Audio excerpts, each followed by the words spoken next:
Thanks for tuning in to Men for the Win, a podcast hosted by David Kufis and Dan Thompson, two avid fans who appreciate well-played baseball, especially when it's done by the Twins. Men for the Win is sponsored by the Gran Group with Edina Realty. Are you looking to purchase a new home in the Twin Cities area? Or perhaps you're trying to sell your current home? Whether you're upsizing or downsizing, the Gran Group with Edina Realty will meet all of your housing needs. Contact the Gran Group by emailing the Gran, that's G-R-A-N, group, at edinarealty.com, or call them by phone at 612-817-8751. The Gran Group with Edina Realty, 7-time Minneapolis-St. Paul Magazine Super Agent Award winners. On this episode, David and Dan recap all the happenings at Twins Spring Training 2023. Thanks for listening. Enjoy. Thanks for tuning in to Men for the Win. My name is David Kufis. With me, as always, is Dan Thompson. The Twins have officially started their slate of spring training games. They got split squad games. Some of the games are on TV. Dan, I got to tell you, watching these games makes me long for our normal format. I kind of miss having that structure. Now I feel like we're just kind of keeping it loose and light. Speaking of keeping it light, David, how's your egg toss? Can you throw an egg at a distance and have somebody else catch it? You know, I got to be honest, Dan, I would feel much more confident catching than throwing.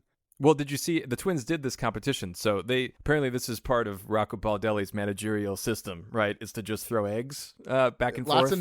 Lots of naps and egg tosses, Dan. He takes all of his coaching cues from Gordon Bombay, basically. That's right. They do that in the movie. It's a classic moment. Passing it back and forth. What does he say? He has like a phrase that goes with that, doesn't he? Oh yeah, he says, if you can catch an egg, you can catch a puck. That's definitely not. That's a dodge a wrench, dodge a ball. That's not the egg. Anyway, he's got something that he says about that being gentle and touch, but you accept the pass or something like that. Yes. Anyway. But the best at this was Kyle Garlick, of course, among his many, because he can mash taters and he can mash lefties, and now he can apparently catch and throw eggs at a distance. Any sort of food pun. He's your guy, Dan. The biggest takeaway, did you see the picture of the first base coach for the Twins? I can't say I did. That guy looks, so Conger, the first base coach, Hank Conger for the Twins, he looked in way better shape than I remember him looking at first base. Like he was in like shorts and like a cutoff t-shirt. I was like, best shape of his life. Best shape of his life. The first base coach. That's who you know which base coach I hope is in the best shape of his life, and Tommy Watkins at third base. Windmill or stop sign. What was that? Anyway. Hands up or windmill. Hands up. Those are your options. Watkins all off season, he was doing burpees with his hands up or windmill. That's all he should have been doing, and then watching film and like counting how long it takes guys to throw the ball into home plate. Oh my gosh. Well, you saw it. Rocco mentioned the best shape of his life. I wonder if maybe he's a listener. Do we dare hope? He must be. You know that last season, Rocco was like, I wonder what these guys think we're going to do. And that's what my target is going to be. Well, we were so right about Miguel Sano. So, what a shame. You know what? Miguel has landed nowhere. And I think that is sad. Well, I assume he'd go to Japan where he can just crank homers. Yeah. Let's hope so. Speaking of faces that you wouldn't think would be around the Twins any longer, at the request of Twins manager Rocco Baldelli, Rocco gives a call to Paul Molitor, the guy whose job he took, for those of you who don't remember, and asked him, hey man, our team sucks at base running. Do you think you could come help us out a little bit? Now, don't come manage the team. We can't do that, Paul. But can you teach him how to base run a little bit better? How awkward. Like, isn't that weird? I can't decide if it's like Paul Molitor is just that humble of a human, or like, is he coming back out of spite and he's teaching them how to run it poorly? You know, like if you're having, let's say you were cooking your wife a lovely dinner, but you know, the dessert was really holding you up. Like you couldn't figure out how to get the souffle. So you called an ex-girlfriend to come over and make the souffle. Like, would that be like, is that what's happening here? I was trying to think if it would make more sense in the analogy if I call an ex-girlfriend or if I call one of her ex-boyfriends. Maybe that would be, I'm not even sure what. There's an awkwardness to the situation, but apparently Paul rises above. So good for Paul. Yeah, if you read the article, I think it was Hayes at The Athletic who wrote the article, but he was talking about how Paul stayed quiet and let the real coaches, for lack of a better term, sort of say their piece, and then just talked when he felt there was a good opportunity, which I think is great. But like for me, if I were in his shoes and I got asked to come back to the team, I would expect to be leading that, right? Like, I wouldn't be like, oh, I'll just sit on the sidelines. It's like, no, I'm going to take charge here. But so I'm guessing he's doing whatever Rocco has requested he do. Again, Rocco's Jedi mind tricks here of getting people to do what he wants. Because obviously, for baseball fans who may not have remembered Paul Molitor, he was a great base runner. Stole 504 bases in his career. Obviously, a 3,000 hit guy, a batting average over 300. So what a great player. Maybe not the best manager. It's just funny because most of the time when you see a managerial change, they'll go from like a really soft-spoken guy to like a really like bombastic, really outgoing, enthusiastic guy. And like, I wouldn't say that the shift from Molitor to Rocco, like that's a pretty small incremental upgrade. And to be honest, if I had to see one of them get mad, I would think that Molitor could do a better job of being upset than Rocco can. Do you think he gesticulates as much as Rocco does? Like, I would love to see a side-by-side of those two, like kicking dirt on the plate and speaking very loudly at the umpire behind home plate. Well, Dan, I think we have talked about random elements of Twins camp enough here. We're going to jump in. We're going to follow up a little bit on our rules discussion from last episode with the shift ban and then the pitch clock. And then we're also going to talk about a rash of injuries that have come upon the Twins. I say that sort of in jest because there have been a couple of injuries, but not like this large swath. And then we're going to talk about what may be the first time in history, Dan, a healthy Twins rotation to start the season. I know, go figure. But lots of positional players with questions. So we'll get to these things. First off, so we should start with the shift ban follow-up because I think, baseball finds a way. It's like that Jurassic Park line, right? Like they're finding a way and now they're moving left fielders into shallow right. I love it. Yeah, it's pretty nuts. So Kepler gets up to the plate against the Red Sox. They shifted Kepler in the most logical way you can in the current rule set, meaning that you have the first baseman and then you have the second baseman playing basically right in the middle between first and second base. You have the shortstop as close to the second base bag as possible, and then the third baseman playing where the shortstop would normally play. Now, that I would expect to see most teams do when you're going up against a left-handed pull hitter. Now, the extreme case was also represented when Joey Gallo gets up to the plate, and the Red Sox actually take their left fielder and place him in right field where typically the shortstop or second baseman would play last season during a shift. Now, granted, we talked about this before. This is certainly an option that teams can do. They talked about it in the rules set. They said, yes, they can circumvent the rule in this way. However, if Gallo can figure out how to get that ball down the left field line, Dan, he's not a slow guy. I think that's an inside the park home run. It again points to the ludicrousness of banning the shift in the first place. If you're not going to also ban the outfield shift, you almost have to draw circles on the field of where guys can start, honestly. Or I'm kind of waiting for the line in the dirt that shows just where a guy can be. It's still so silly, but the problem then is going to persist for Max Kepler and Joey Gallo. Teams are going to keep doing this to them, I think, until they prove that they can hit otherwise. That's really the question. And especially in that extreme circumstance, I'm curious how often we'll see that during the regular season. I don't see it happening all that often because, again, it's a very, very high-risk play. And especially early in a game, I think you're probably more likely to see it than late in the game. Maybe, but at the same time, the reward of this, of getting the guy out, I'm sure the data is there. You're right. I'm sure teams also are just trying it out in spring training just to see what it looks like. But at the end of the day, if the data supports it in spring training, I don't see why they wouldn't do it in the regular season. It's a fair point. I'm excited to see how it happens, but until the regular season hits, Dan, spring training games, you got to take it with a grain of salt. And you sort of saw this on Twins Twitter when Emilio Pagan had his outing where he just got absolutely rocked. And guys are like, well, you got to balance these things, Spring training stats really don't mean anything, but Pagan is bad. It's like, no, both of those things can be true. Right. It's like, football in the preseason. It's kind of the same deal. Teams are trying things out. The full commitment is not quite in it. Their mind's not totally on the game in that way, I suppose. Yes. Let's talk about the pitch clock follow-up. So obviously this has really shaved some time off. Games are now averaging 2.5 hours, which is, I think, 20 minutes shorter than the average game last year, if not a little bit more. Yeah, it's pretty nuts. And I do want to say the first game that we saw with the pitch clock, the way that the game was framed, you could see just the clock very, very present on the left-hand side of the screen. So you have the batter's box, and right to the left, you can see just this giant clock. And honestly, Dan, it gave me this feeling in my stomach where everything just clenched, and I'm like, this doesn't look right. This doesn't look right. This can't be the case. And so I'm sort of a hypocrite in this way because I tweeted out that I'm like, well, I think I like the increased pace of play, but I really, really don't want to see that clock, Dan. Well, we also don't want to see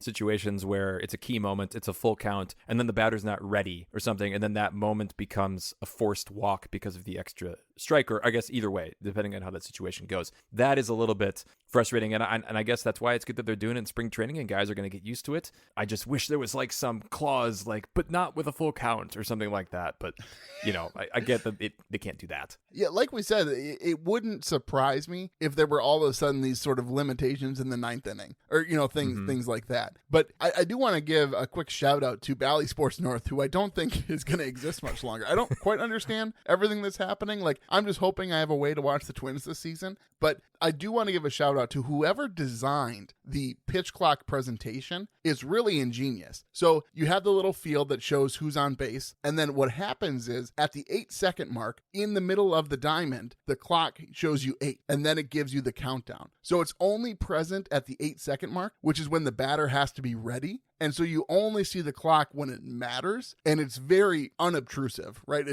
You can see it if you want to, but it's not like, hey, what's this big thing on the screen? For all the times that we've criticized Bally Sports North, this is maybe one of the first times we've praised them, because there's times when like the Twins get the C team, like in September, when the Vikings are on, and maybe, the Timberwolves or somebody has a game.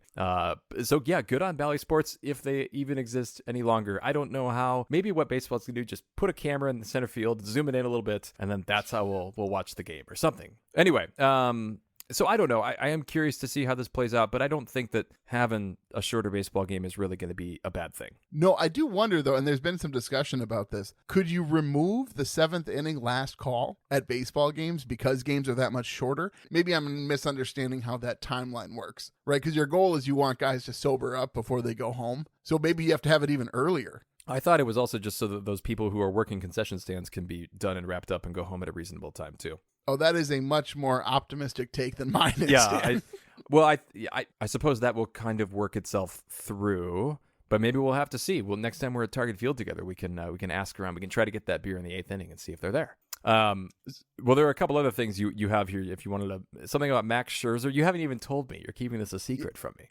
Well, so it's interesting. So there's a few different elements to this pitch clock because the batter can only call time once in an at bat, and so pitchers are going to try and find a way to exploit this. Max Scherzer obviously at the forefront. He always tends to be the guy at the forefront of a lot of these things. But so what he's been doing is he holds ready and he waits for the batter to show himself ready, and then he just waits.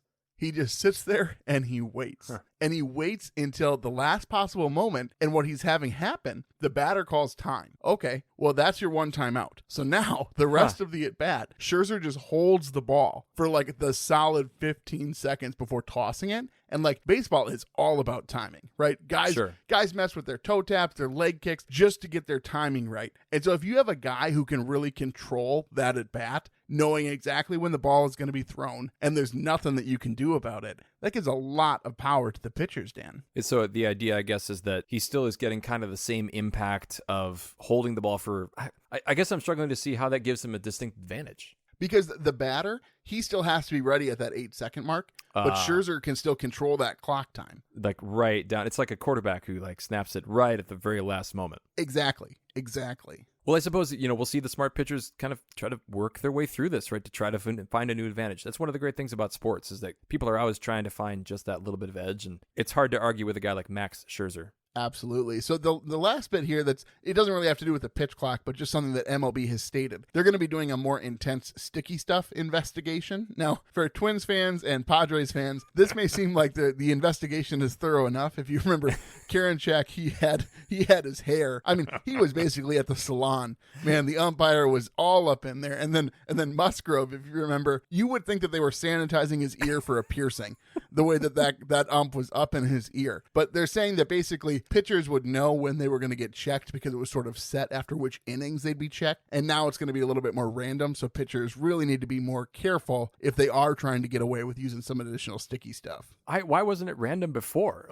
This would be kind of like me, handing my students a quiz and saying, all right, I'm going to be gone for the next 20 minutes, but don't you cheat on this quiz. Come on. Come on, baseball. This is smarter. Yes. I think that this will be better. I do wonder how many more guys are going to be impacted because when you read about these articles, it's typically not just one substance, right? It's like sunscreen mixed with the spider track stuff, or not the spider track, but something that like creates that, right? Sure, like between their oil and the sunscreen or whatever. I don't know. I'm not a chemist. I got to be honest. Last thing about the sticky stuff. I love this though. I love the random checks and the running the hand through the hair. Like, it just because it's so ridiculous. And yet, like, I know that guys do this. I know that guys find ways around this rule. And like, so it'll be fun. It's fun when people get caught, right? I'm hoping to catch somebody with this sometime. There's nothing I like more than catching someone red-handed. Or slippery-handed or whatever. Sunscreen on his hands. Something like that. No, sticky-handed. Sticky-handed. Caught sticky-handed. That's what it is. The hand caught in the cookie jar is probably the best example. Dan, for the guy who does a lot of our analogies and comparisons and metaphors, you're kind of dropping the ball here. I am. I'm sorry. Can we move on? Let's move to I was excited about this. The unhealthy and the healthy twins section. Yes, this is great, Dan. Look at you. Compare, contrast. It's like you're an English teacher. I'm gesticulating. It's fantastic. All right. So let's talk about the unhealthy twins, because there's a weirdly high number of guys who are like a little bit dinged up. And yet, I think we should be a little bit more concerned about some of these. Nick Gordon is the most recent one, and the one that's sort of new to this list. He was trying to come in on a ball in the infield, and he tripped, and he's been diagnosed with a mid to moderate high ankle sprain. And it's really up in the air yet how much this is going to impact his chances to start opening day. Now, granted, I don't know that Nick Gordon is starting opening day anyway, but I mean starting as a bench player. But so I don't know, Dan. They're being pretty they're being pretty cryptic about how bad the injury is, but they said that the x-rays and stuff were negative. There's no structural damage. Two things. First of all, Rocco has said, like, quote, we don't have bench players, right? We just have players who play several times a week and help us win, right? So Rocco doesn't think of it like that. I do, Dan. Well, that's fair. The second thing, all of these, like, I never knew my ankle was so various in its places and degrees of injury to it. Mid to moderate high ankle sprain, but not a mid ankle sprain, not a low ankle sprain. Like, how much do you think about the vastness of your ankle? I just typically, whenever I hurt a lower body extremity, Dan, I just call it bilateral leg weakness and I move on. You call it a lower body injury, David. Come on. Like Thank hockey, you for the Joe Meyer lower body shot, though. Yeah.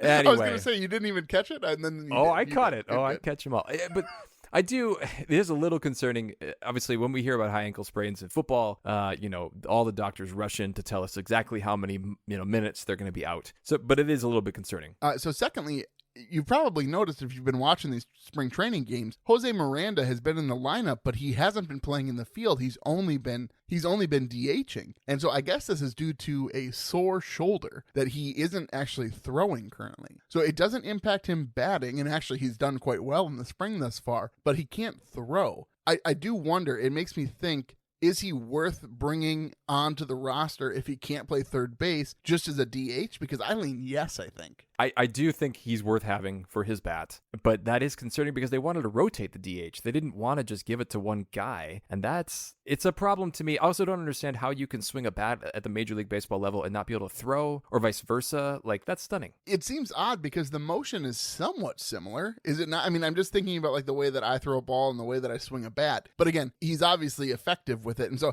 maybe they're just being extra cautious and they don't want him putting undue stress upon the shoulder before the season begins. I think that's probably it.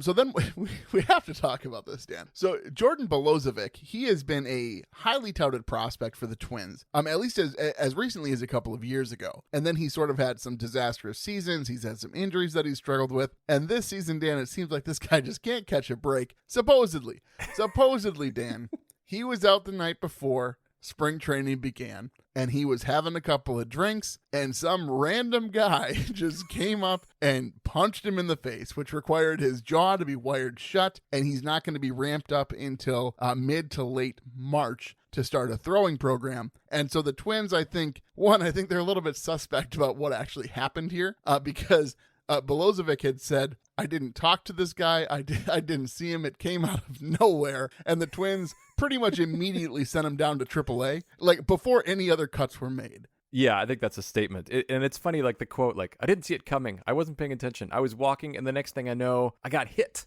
Like, it's like he's yada-yadaing, like, a punch or something. Like, there's got to be something in there. Like, next thing I know, yada, yada, yada, a guy has punched me in the face. Like, there has to be something in between. There's just no way it happened this way. Also, Dan had actually written on the sheet Seinfeld reference. And so I was like playing in my mind what Seinfeld reference he could be talking about. I assumed it was a Keith Hernandez loogie comment, Dan.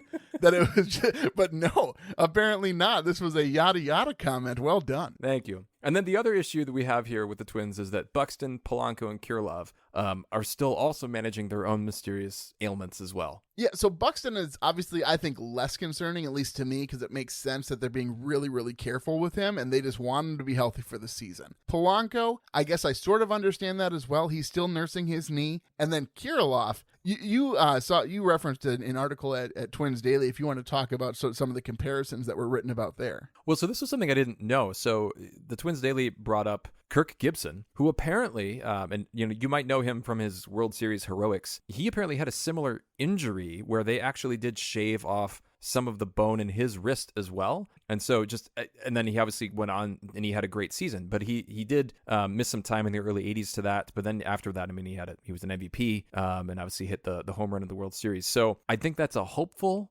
sign, but also this is just such an uncommon injury. And it still feels weird to me that you would just shave down part of somebody's bone and just hope that makes things better. Yeah, we should reference it was Hans Berkland who wrote that at Twins Daily, just to give him credit. Yeah, so I'm concerned that we're not seeing more of Alex Kirilov.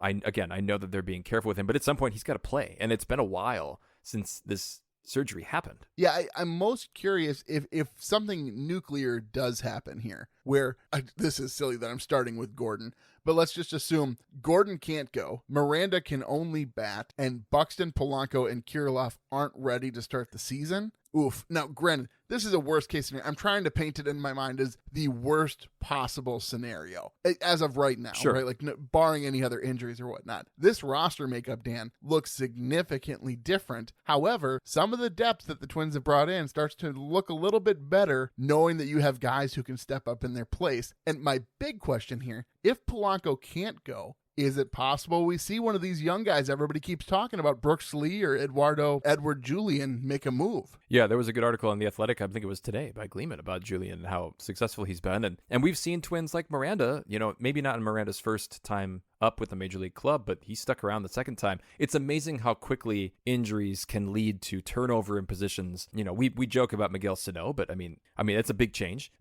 We saw what happened at third base last year with who was even playing third before Miranda, Urshela. Well, Urshela, yeah, and he ended up. now he's not on the team anymore. So things can change really fast in baseball, and I think Polanco, he will be ushered out at some point here. I don't hope it to be. I don't want it to be this soon, but the Twins do have young guys to come up and maybe replace them. Yeah, so with that, let's move on to the healthy Twins, Dan. So we've talked about the unhealthy Twins, impacts to the roster, but the healthy Twins, Dan, the rotation seems healthy going into the season, which is the first time since I'm trying to remember the last time we went into a season where, yeah, we may not have ace one, ace two, right? But we have a few guys who could have very good seasons. And all of these guys, I know there's a lot of question marks apparently going into the season about whether they'll maintain their health. But as of right now, Maeda, Molly, Gray, Lopez, Ryan, Ober, all of those guys are healthy and ready to start the season. And again, last year, they had 4 starters, I think, at this point, maybe. I'm not even quite sure if they'd signed Chris Archer at this point. So the fact that they have so many, Bailey Ober looks like in this situation, yeah, he's got to start at AAA because he has options. They'll need them soon enough. It's just ironic that they have these injuries to position players when they could probably absorb one in the starting lineup or in the starting rotation and not miss too much of a beat. Bailey Ober looked really good at the end of last season. It's encouraging, I guess, in some way to think that he might start the year AAA. And that's not even to mention Randy Dobnak, Dan. Well, could very his well pitching again, David. It's happening, and the spring training game, I got to watch a little bit of that game against the Rays, and Randy Dobnak just straight up brick house badonkadonk the ball over to Brooks Lee to record an out. It's hilarious. If you can find that replay, like he legitimately, Dan, just pushes out, and that ball just smacks right off his backside. So if you had to pick one of those, let's say one of the 5 starters struggles, and it's not for injury, though I'm sure they'd probably say it was an injury, to then, make some roster space. Which of those 5 do you think would be most likely to not make the cut here long enough and have Ober come up? It's a hard question because I don't necessarily see any of them struggling, and that being the reason that they get pulled outside of injury. Like, I have a hard time answering that question. I guess the one that I would say probably the most likely would be Maeda, just that he just hasn't fully gotten back to his old form after Tommy John. And that would be the one that seems the most likely if there is going to be someone who's struggling and not due to injury. Due to injury, I think Malley is the biggest question mark for me personally. I think they are too. And I suppose it's unfair to discount injury, right? Because, those guys Malley had issues at the end of last season. He only made a few starts for the Twins when they could have used him down the stretch there. So I think you're probably right. We haven't really seen Lopez pitch. I mean, outside of what we've seen in the spring. So I'm excited to see him pitch. You got to hope that Joe Ryan makes the next step, and hopefully Sonny Gray is as good as he was last year. And if those three can really hold down the top of the rotation, I think they can find a way to fill in those fourth and fifth spots. Yeah, and I do want to point out, Dan Hayes wrote an article over at The Athletic about Sonny Gray and about his ramp up to the season prior to joining the Twins. Because the long and short of it is, Sonny Gray had gone to the Reds, who was his current team at that time, and said, hey, I'm not going to be ready for the season, and I'm going to need a couple of weeks to get ramped up to where I should be. But then he was traded from the Reds to the Twins, but he didn't want to seem like that guy. It's a new organization. He wants to compete. He wants to show them that he's the guy that they traded for. He doesn't say anything to the Twins, and then he gets injured really early on in the season because he wasn't ready yet. And this season, he said he's ramped up. He's ahead of schedule where he would normally be. It's a really fascinating tidbit about sort of the preparation that goes into the season and sort of the mindset of Sonny Gray, knowing that he struggled with injury, probably just due to sort of a lack of proper ramp-up time because he wanted to keep that information to himself. It is bizarre, right? I mean, because we know these guys are professionals. Like, you would think the professional thing to do would be upfront with this team. I mean, what are they going to do? They're not going to cut him. They're not going to get rid of him. I think they'd rather just have the information and just be honest and say what you need, right? You would think so. And the Twins front office, and it seems like their staff overall, very understanding to players. I think they've really taken the Nelson Cruz method to heart, Dan. Well, and Rocco doesn't want to let those pitchers go too deep into the games to really strain themselves. Right? Oh, Sonny, you just give us 4. We'll figure out the rest, right? That's okay, Sonny. So I sort of got into it with some folks on Twitter about this, and this is just bizarre to me.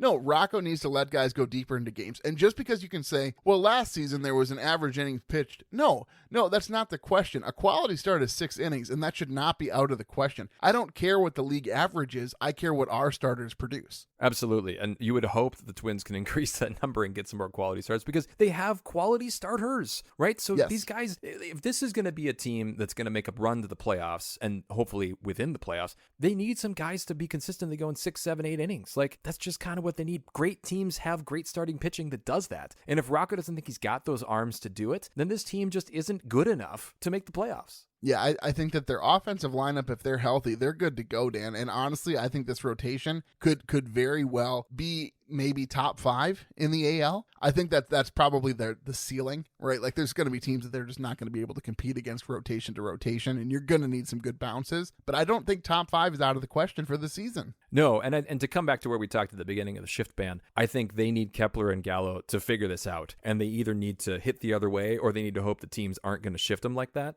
Those are 2 guys they're counting on to have bounce back seasons, and without that, I do think the lineup becomes a little bit more middling. Yes, you cannot deny that would be the case. Well, David, we've gone through our list here.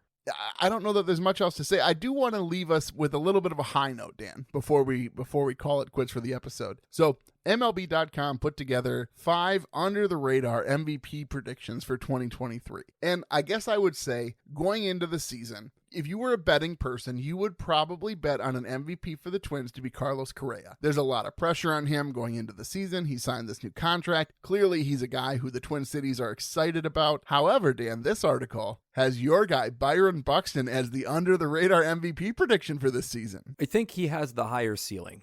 Right, because at his very, very peak, the issue obviously is we haven't seen him hang out at the ceiling long enough. But here's the thing. If Byron Buxton is an MVP, the Twins are obviously a playoff team in that scenario, I think, and a dangerous playoff team if Byron Buxton can stay healthy. But even they point out, he's been around so long now, he's been hurt so often. They even say he always misses time due to injury. Maybe this is the year he finally does not.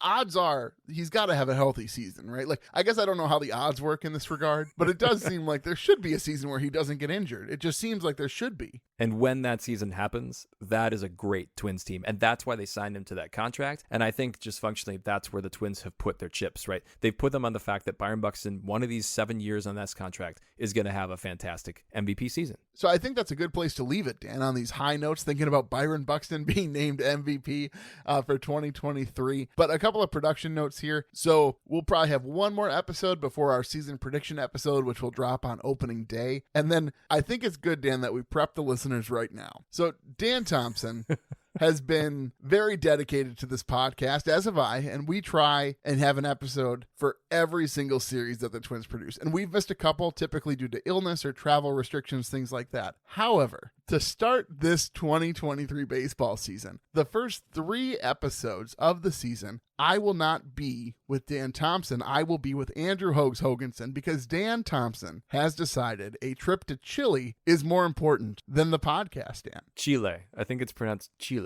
Pretentious people say it that way. Yes, you're right. It's a once-in-a-lifetime opportunity, David. That's when our spring break is. So that's when we're going to go. And I could not justify bringing an extra suitcase with my podcasting equipment. So you're just going to have to go without me, I think. But Hogs is going to do a great job, as he always does. And you guys can take all the kind of shots of me you want, because I will be literally across the world. You won't be able to reach me. We will, Dan. And honestly, no, I hope you have a great time. I'm a little bit disappointed. I'm very happy to have Hogs available because, like you said, he's a great fill-in. He does great work. I'm excited about those shows. But I thought we should prep the folks now. Sure. So they're not taken aback when they tune in and it's not David and Dan. And then one last production note. We've talked about it a little bit on the first couple episodes of the season, but we have opened up a Patreon if you want to be part of the Puckett's picks for this season for the listeners or support the show. Feel free to find us on Patreon. You can find a link in the podcast description.